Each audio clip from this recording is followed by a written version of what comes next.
Greetings, my sports to the bone people.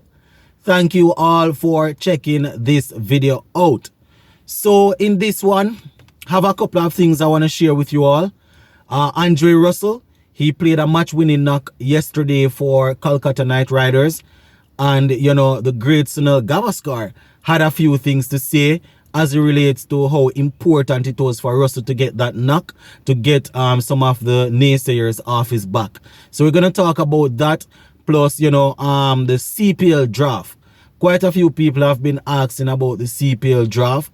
This is something that we have covered before, but, I see the questions coming up pretty often these days. So I'm going to go through some info here, giving you when the CPL draft is going to be held and what to expect and things like that. All right. So just give a listening ear until the end. Make sure you hit that subscribe button if you have not yet subscribed. And also go ahead and drop a comment in the comment section so I can know your thoughts on these couple of topics. So the first one that I am going to touch on is the Andre Russell story. Now, yesterday I gave you guys some information that Andre Russell would have played a match-winning knock for his team, the Kolkata Knight Riders. I think he got 42 of 23 deliveries, picking up the Man of the Match award. I will say that it was important for Russell to have scored those runs. You understand? Russell is one of those guys that he has, based on how he would have played for Kolkata Knight Riders over the years, he's now famous for winning games. He's now famous for being game changer. And, as much as how they love the West Indians, we find that it's very easy for blame to be placed at the West Indians' feet over there when things not going right. And, I mean, in all honesty, Russell hasn't really set the place alight in the IPL this year. He has played a couple of match-winning knocks, but it was definitely important for him to have gotten some runs in this game. Sunil Gavaskar, as I said, was talking and he was saying that it was important for Russell to have scored these runs. We would have seen a couple of former Indian cricketers coming out the other day saying that Russell thinks that he's this, thinks that he's that, but his pass is best and all of that. So, probably not as consistent as we would want, but still doing it for his team. And I tell people, when it comes on to West Indies cricket and franchise cricket, two different things. He's not playing for us, so when it comes on to selecting the squad, I don't want to hear his name anywhere in and around the team. But when it comes on to playing regular cricket, franchise cricket, you understand, once he's doing his thing, I'm definitely going to report on him. And when we have people trying to tear him down, well, not to tear him down, sharing their opinion, and he comes and prove them wrong, it is only fair that I come and share that. So Sunil Gavaskar is saying, and I quote, he has been there and has played a match-winning hand. He's saying that that's where he comes in, that's where he comes to the party. It was important for him to score because otherwise people would have said, what is he doing and all kind of things. So being a finisher, if he had gotten out pretty cheaply, then I agree with Sunil Gavaskar. People would have said, boy, what is he? Why is he there? What is he doing? Because we see that the bowling is on and off. So if he wasn't able to win that game, basically, then you would have had the fans trying to breathe down his neck. So I definitely agree there. So Sunil went on to say he's got plenty of cricket. He's got plenty of cricket matches to win for his team, and that's fantastic for the IPL because look what has happened. So I guess he is basing this off the fact that people are saying, why is he still there? Why is Kolkata Knight Riders still putting up with him? But Sunil Gavaskar is saying, listen, this man still has the ability to win games for his team. There are still a lot of games out there that he will win for his team, and it is good for the IPL to have an entertainer like Andre Russell there. So, as I said, my viewers and subscribers, we definitely want to see him get a little bit more consistent in terms of scoring runs there. But, every cricketer will have a lean patch.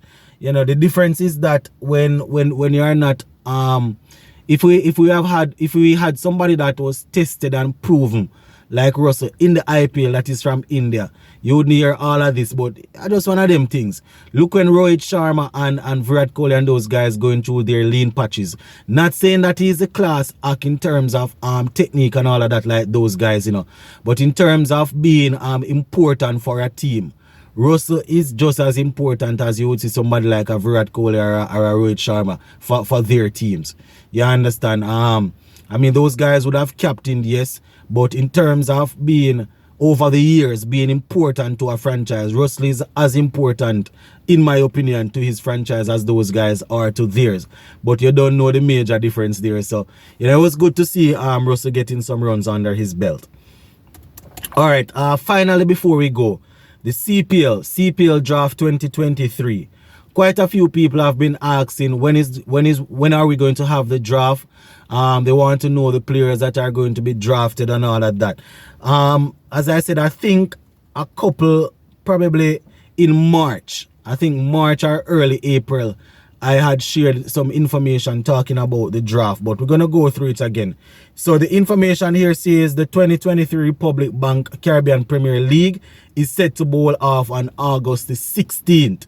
So on the 16th of August, the competition is set to bowl off. You understand? And it will go until September the 24th. And we know that Guyana, they are set to have the final. Now, the draft, according to the CEO, Pete Russell, is set to go on June 5, 2023. So for those who are asking about the draft is set to go on the 5th of June, 2023. You understand? As we all know, the Jamaica Talawas, they are the defending champions. Just lost the captain and one of the guys that, you know, one of the main run scorer. So it's going to be interesting to see if we will be able to retain that title. But before we start making all any sort of prediction and all of them sort of things, I want to see the draft before. You can I would imagine that most teams are going to keep the guys that majority of the senior guys that they consider to be the core of the team. You understand? So after that, now we will have the draft and we would be able to say, all right, based on how these teams are looking, these teams should be able to do this, these teams should be able to do that. So just continue to stay tuned to the channel, and as we get closer, we will definitely I will definitely give you all some more update. Now, just before we go, the West Indies coaching situation, I saw some information online, and you know, I see where somebody's saying the announcement is set to happen this week. You understand? I was reading an article and that's what I saw, where they were saying the announcement is set to happen this week. But this is not me giving you all any information on that as yet. I was just reading on, I was going on Facebook and I saw where somebody posted an article, and you know, they were saying that based on what they are hearing, it's going to be this week. But this is not me giving you concrete information, because is you know, I can quote and say, yeah, this is where I found it or whatever, because I don't consider, you know, what I saw it and to be as credible. You might be wondering why I mention it. You know, just wanted to let you guys know that I am still looking out and I am still waiting to see to hear the announcement. But you know, yeah, that is pretty much it for this one, my viewers and subscribers. We're gonna leave it right here for now. Until later on, stay safe.